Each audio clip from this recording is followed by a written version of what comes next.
That's it, guys. This is a complete failure for the UFC. The fights that we have all been eagerly awaiting have been scrapped.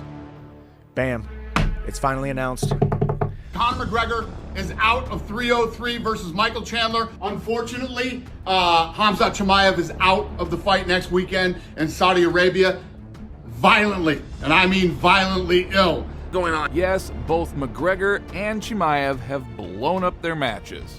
Now, we did predict this with McGregor, who doesn't have a serious injury and is expected to return this summer. Reportedly, there is even a new date already. However, fans, well, they're losing their interest pretty fast. And as for Khamzat Chimaev, no one saw this coming. He is currently hospitalized with some serious health issues, missing yet another big opportunity. But our beloved Alex Pereira stepped in to restore the organization's reputation once again, because Dana White made a huge mistake. Walk out.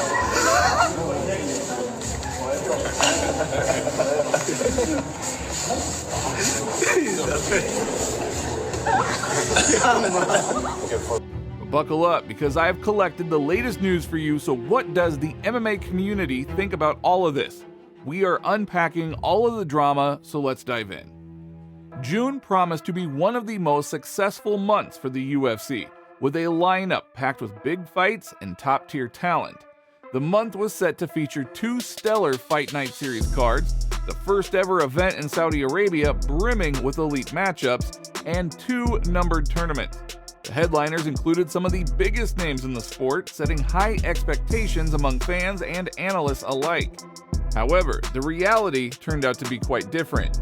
While UFC 302 proceeded without any major issues, it was deemed incredibly dull by fans, with only the performances of Islam Makhachev and Dustin Poirier salvaging the event. As for the rest of the anticipated clashes, they quickly descended into chaos. The first major blow came with the news that former 2-division champion Conor McGregor was officially out of his scheduled UFC 303 main event.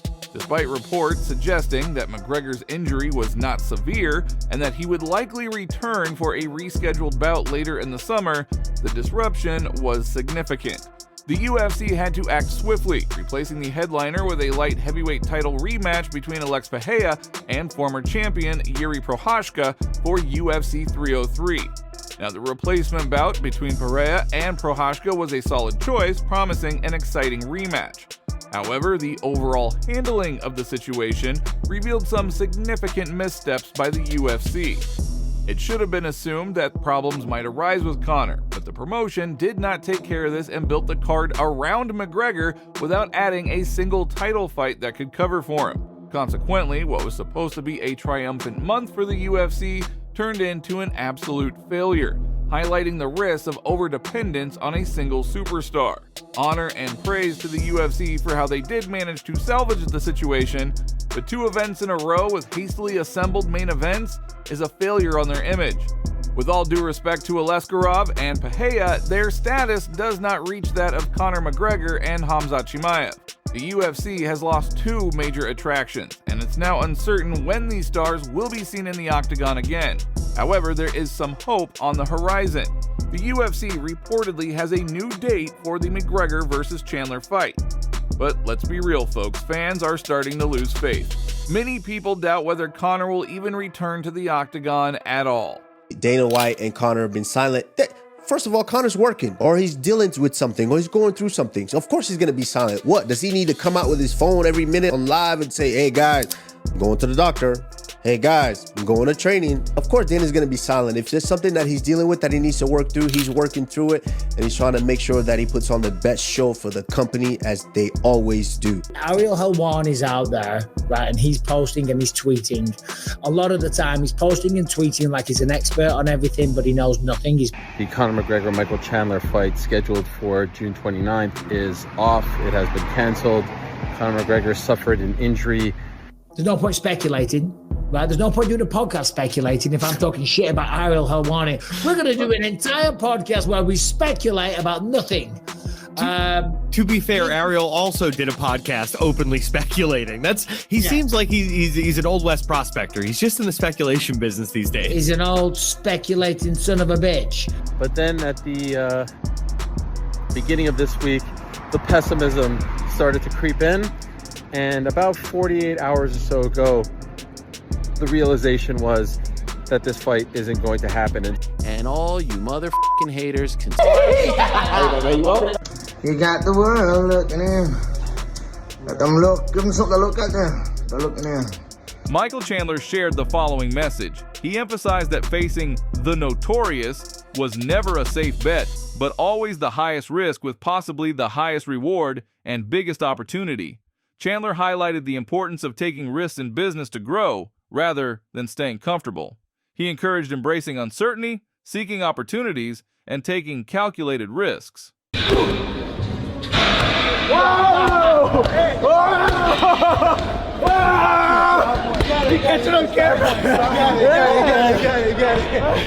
Now, as for Khamzat Chimaev, this was his golden opportunity to become a champion, but unfortunately, it has slipped away under unfortunate circumstances. It is no secret that Boers has had issues obtaining a visa, keeping him out of the United States since 2022.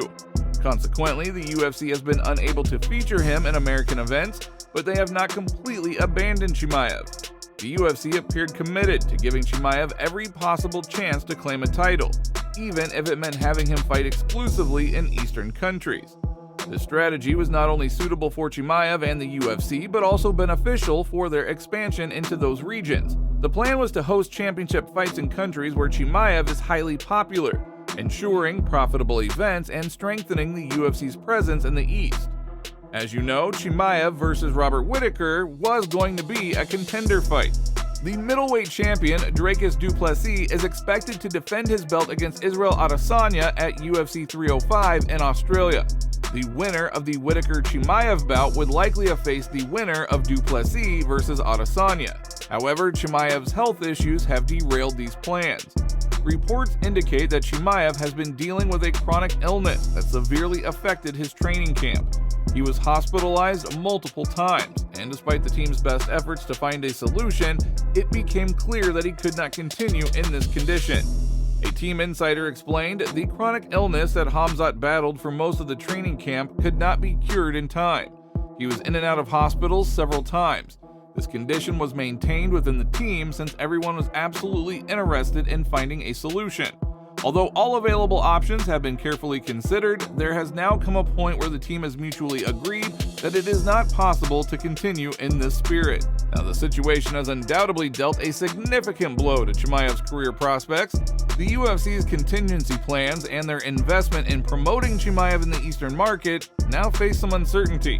Chimaev, who had the opportunity to rise to the pinnacle of the sport, must now focus on his recovery, leaving fans and the promotion to wonder when, or if, he will ever return to the octagon.